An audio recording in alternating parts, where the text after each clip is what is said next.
Gina and Gunter made a handsome bride and groom. Their big day had finally arrived, and they celebrated at Wildenson Lane. Lisa had put on her brightest face for the happy occasion, a feat made easier because finally her sister Sonia had been allowed to move to London. She had moved into the hostel the week before. The war was over, and the city was safe. Sonia was delighted to be near her older sister. When the vows were over, Gunter kissed his bride and stepped on the champagne glass to the cries of Mazel Tov. Then the assembly of the well-wishers clapped and the music began. Although still in no mood to play, Lisa had agreed, out of a sense of duty, to perform the first movement of the Grieg piano concerto. As the notes of the first few bars floated into the warm outdoor air, Lisa couldn't help but think of Aaron. He had sent a congratulatory telegram, although her feelings for him were no longer romantic. Lisa missed his presence terribly. When she was finished, Gunter gave a toast to all those missing today, and a special mention of Paul and Johnny King Kong. May we remember the beauty of their gentle spirits and keep their memory in our hearts for the rest of our lives.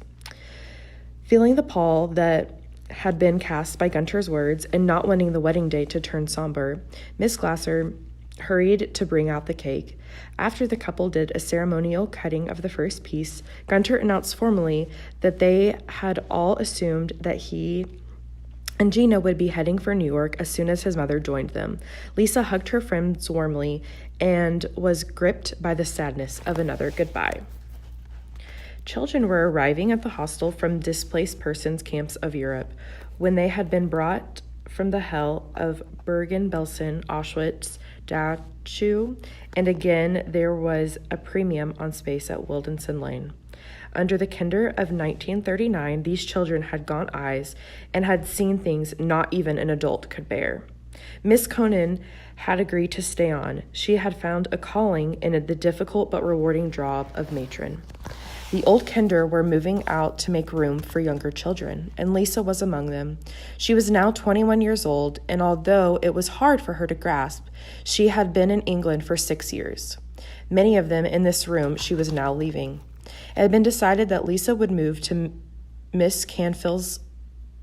Her son had been killed by a mortar shell while dressing a soldier's wounds, and the matron had asked if Lisa would go live with grieving Quaker woman.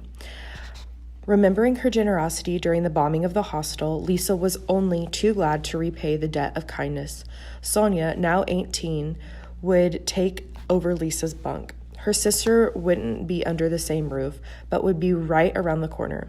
She helped Lisa finish cleaning out her drawers, folding the dozens of scarves and placing them in her costume jewelry in a velvet bag, then saving them for last. Lisa took her most prized possessions, the photos of her mother and father, and her grandmother's silver bag, and laid them reverently on top of her clothes, shutting the lid on the large suitcase and on a long chapter of her life.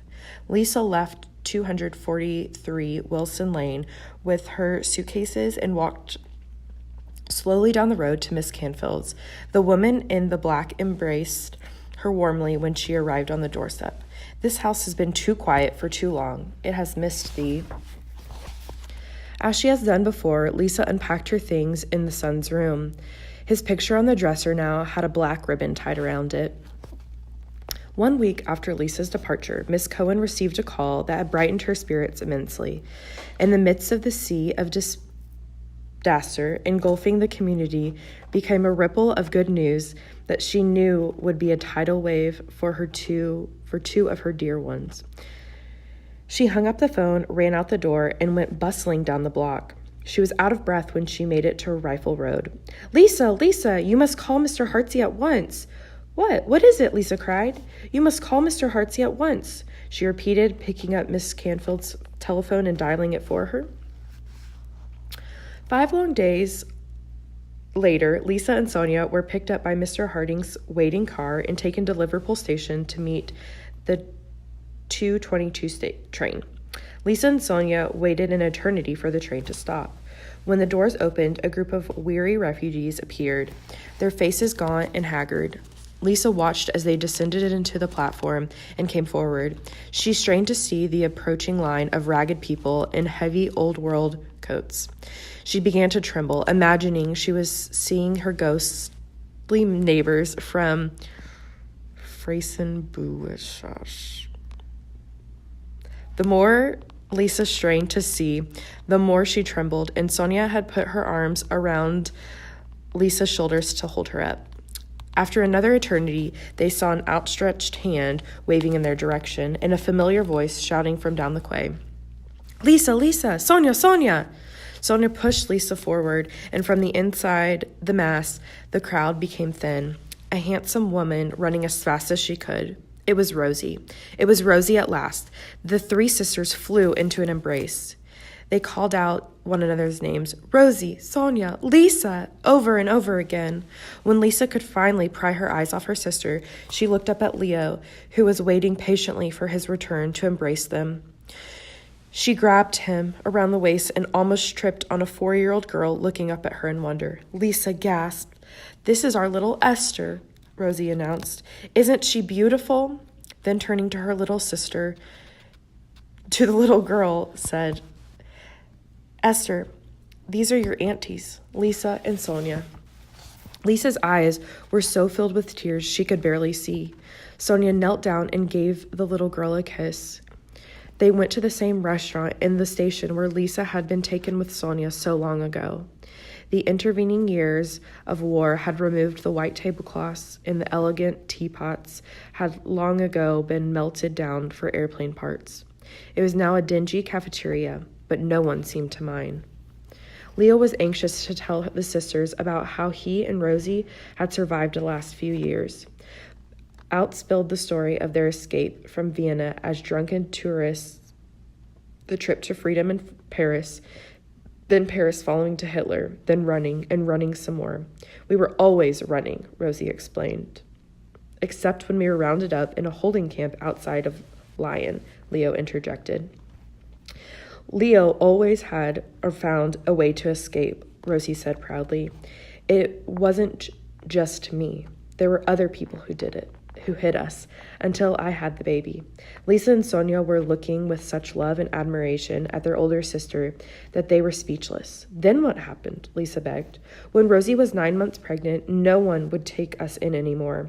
So she had to deliver the baby on the streets of Marseille. Then we kept running until we made it to the Swiss border. Leo had to lift me over the barbed wire," Rosie broke in. "There were Nazis shooting at us from the French side. Just after he threw Esther to one of the Swiss guards, he got shot. Just in the leg," Leo said. Sonia started to cry. "We never gave up hope that we would see you again," Rosie whispered. Then the tables were turned. Rosie and Leo begged to hear all about Lisa and Sonia's lives since their separation. When Lisa told of her scholarship, Rosie took her daughter's hand and told her, "Your Aunt Lisa is a wonderful pianist, just like your grandmother." Finally, Lisa had to ask the question they had all been waiting to ask from the moment her sister stepped off the train. "Rosie, do you have any news of Mama and Papa?" Rosie looked at her sisters with tears in her eyes. "None of our letters were answered." "I have heard nothing," she answered, then sadly pleaded. "So then you have heard nothing also?" "Nothing," Lisa said. "We have heard nothing." They could not bear to discuss it further. It was too hard. Rosie looked at her 2 younger sisters. "Mama would be so proud of you two," she said softly. "And Lisa, you know what your music meant to her, to all of us. Look!" Rosie leaned over and parted the buttons of Esther's coat. Around the little girl's neck was a chain that held the tiny gold charm of a piano. "You have it?" Lisa cried, surprised. Sonia spoke up. "I gave it to Rosie when I left on the train, just like you gave it to me." Rosie put her arm around Sonia and said to Lisa, "And I never took it off until I gave it to Esther." Overwhelmed with emotion of seeing the tiny charm around the neck of her new niece, Lisa felt the wall she had built up around her music beginning to give way. The forgotten promises she had made to her mother echoed in her heart. She returned to her practicing with a fervor that surprised even Miss Floyd. She practiced every day from the moment she woke until the Royal Academy closed its doors at night, throwing all of her energy and passion into her preparation. For how would the next generation know the music?